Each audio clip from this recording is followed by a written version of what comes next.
আসসালামু আলাইকুম ওয়া রাহমাতুল্লাহি ওয়া বারাকাতুহু। আজকে আমরা এসেছি কুমিল্লার ঐতিহাসিক শালবন বৌদ্ধবিহার দেখতে। শালবন বৌদ্ধবিহার বাংলাদেশের প্রাচীনতম সভ্যতার অন্যতম নিদর্শন হিসেবে কাজ করে। শালবন বিহারের অবস্থান কুমিল্লার উটবাড়িতে, যা কুমিল্লা সেনানিবাসের পাশেই অবস্থিত।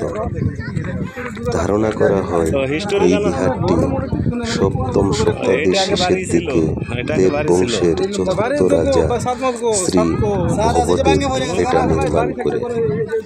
এখানে সপ্তম ও অষ্টম শতকে বৌদ্ধ মন্দির ছিল। এখানকার নির্মাণশৈলী অত্যন্ত নান্দনিক ও দৃষ্টিনন্দন ছিল, যা এর ধ্বংসাবশেষ দেখে বোঝা যায়। এখানে বৌদ্ধ ধর্মের অনুসারীরা আসেন।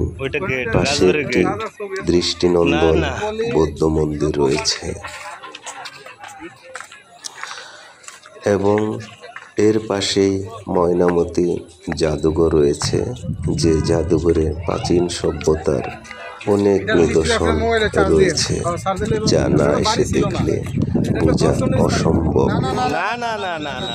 এটি শালবনে ঘেরা অত্যন্ত দৃষ্টিনন্দন এলাকা এবং পাশেই কুমিল্লা বিশ্ববিদ্যালয় অবস্থিত।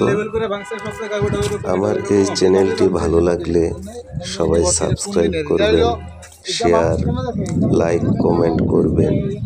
আসসালামু আলাইকুম ওয়া রাহমাতুল্লাহ।